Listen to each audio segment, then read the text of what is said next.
Hai semua, apa kabar? Semoga selalu dalam keadaan sehat dan juga bahagia ya. Di video kali ini akan dijelaskan sedikit sinopsis Sabtu tanggal 23 November 2024. Namun sebelum itu, buat teman-teman yang baru bergabung jangan lupa like, subscribe, dan nyalakan tombol loncengnya agar tak ketinggalan video terbaru selanjutnya. Terima kasih banyak buat teman-teman yang sudah subscribe dan like video ini. Semoga teman-teman semua selalu diberikan kesehatan dan rezeki yang melimpah. Dani akhirnya tiba di rumah Saleha pada malam hari. Udara terasa dingin seperti memberi isyarat akan malam yang penuh kewaspadaan. Rumah itu terasa sunyi, hanya ada Saleha dan Reza yang tengah berada di ruang keluarga. Dani paham betul alasan kedatangannya, karena yang ia tahu jika Nando sedang bekerja di luar kota selama 3 hari, meninggalkan mereka dalam situasi yang rentan. Bara merasa khawatir jika rumah dalam keadaan sepi. Aryo, sosok yang membawa ancaman, akan memanfaatkan kesempatan ini untuk melakukan sesuatu yang buruk. Maka dari itu, Dani beserta Bara akan berjaga menjadi pelindung di rumah itu selama Nando tak ada. Malam pertama di rumah itu terasa panjang bagi Dani. Ia dan Bara sepakat untuk waspada terhadap gerak-gerik mencurigakan di sekitar mereka, terutama dari Aryo. Meski tidak menunjukkan tanda-tanda yang mencolok, keberadaan Aryo seperti bayang-bayang yang terus menghantui pikiran mereka. Dani memutuskan untuk tidur di dekat jendela ruang tamu, menjaga titik pengawasan utama. Sementara itu, Bara berkali-kali memeriksa pintu dan jendela, memastikan semuanya terkunci rapat. Rumah yang biasanya terasa hangat dan nyaman, kini berubah menjadi benteng kecil yang dipenuhi ketegangan. Apalagi saat ini keberadaan Darmawan sudah tak ada lagi di rumah itu. Sementara itu, Nando masih terduduk bersandar di sebuah kursi kayu dengan tangan terikat kuat oleh sebuah rantai. Keringat bercampur darah mengalir di wajahnya.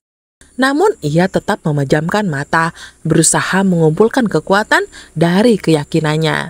Meski tubuhnya terasa lelah dan tak berdaya, hatinya tak pernah berhenti berdoa. Ia percaya pertolongan Allah akan datang.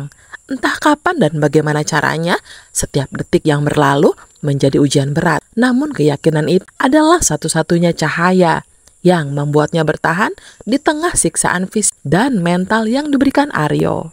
Namun yang paling menghantui Nando bukanlah rasa sakit, melainkan bayangan tentang Saleha di rumah. Aryo telah memainkan trik licik dengan menggunakan ponsel Nando untuk merayu istrinya, menciptakan ilusi bahwa dirinya yang menelpon. Hati Nando bergejolak, takut jika tipu daya itu membuat awal dari rencana Aryo untuk mencelakai Saleha.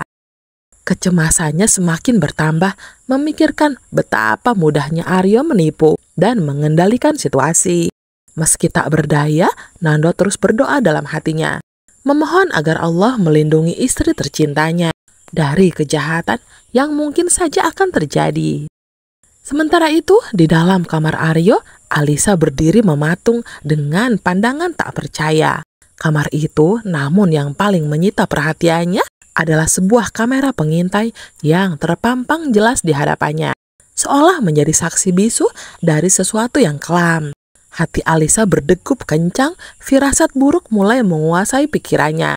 Rasa penasaran membawanya untuk melihat layar kamera tersebut, dan apa yang tampak di sana membuat tubuhnya seketika bergetar. Di layar itu, ia melihat sosok Nando terduduk lemah di sudut sebuah ruangan. Wajahnya penuh luka dan tangannya terikat erat, seolah tak ada jalan keluar dari penderitaannya. Pemandangan itu menghantam hati Alisa dengan keras, mempertegas dugaannya bahwa semua ini adalah ulah Aryo, adiknya sendiri. Sebagai kakak, ia merasa sangat tertekan dan kecewa.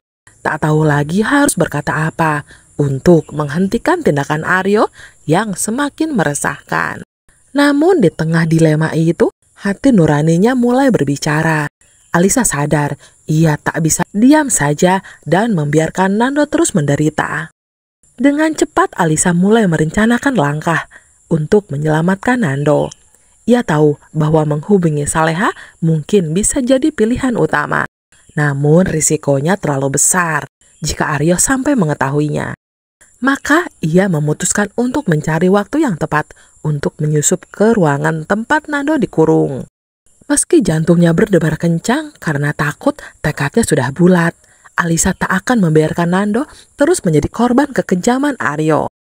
Ia harus bertindak bagaimanapun caranya sebelum semuanya semakin terlambat. Di sisi lain, hati Saleha terus gelisah sejak dari pagi. Sebagai istri, ia memiliki ikatan batin yang kuat dengan Nando dan firasatnya mengatakan ada sesuatu yang tidak beres. Semakin waktu berlalu, perasaan itu semakin menghantui, membuatnya sulit untuk fokus pada apapun. Pikiran-pikiran buruk mulai bermunculan, namun ia berusaha meyakinkan diri bahwa semua itu hanyalah kekhawatiran berlebih. Meski begitu, firasat aneh itu tak kunjung hilang, membuatnya merasa seperti ada awan gelap yang menggantung di atasnya. Hingga kemudian kegelisahannya pun terbukti bukan tanpa alasan. Sebuah kabar datang menyatakan bahwa Nando tengah dalam bahaya. Namun Aryo disebut sebagai dalang dari semua ini. Dan hati Saleha seketika dipenuhi oleh gelombang emosi. Amarah dan ketakutan bercampur menjadi satu, membuatnya hampir kehilangan kendali. Ia merasa muak dengan Aryo yang selalu membawa kekacauan ke dalam hidup mereka. Saleha berada di ambang batas kesabarannya, dan dalam hatinya ia bersumpah tak akan membiarkan Aryo terus-menerus mengganggu keluarganya tanpa perlawanan. Di tempat berbeda, Bu Heni melangkah mantap menuju rumah Pak Rahmat. Kabar yang ia dengar tentang mantan suaminya membuat hati kecilnya tidak tenang. Sudah 3 hari Pak Rahmat terkunci di dalam kamar, tanpa ada yang peduli terhadap keadaannya. Semua itu adalah ulah Bu Siska yang tega memperlakukan suaminya tanpa rasa belas kasihan. Meskipun hubungan mereka telah lama berakhir, Bu Heni merasa ia tak bisa tinggal diam. Mengetahui kondisi Pak Rahmat yang begitu menyedihkan, ia merasa perlu melakukan sesuatu demi rasa kemanusiaan.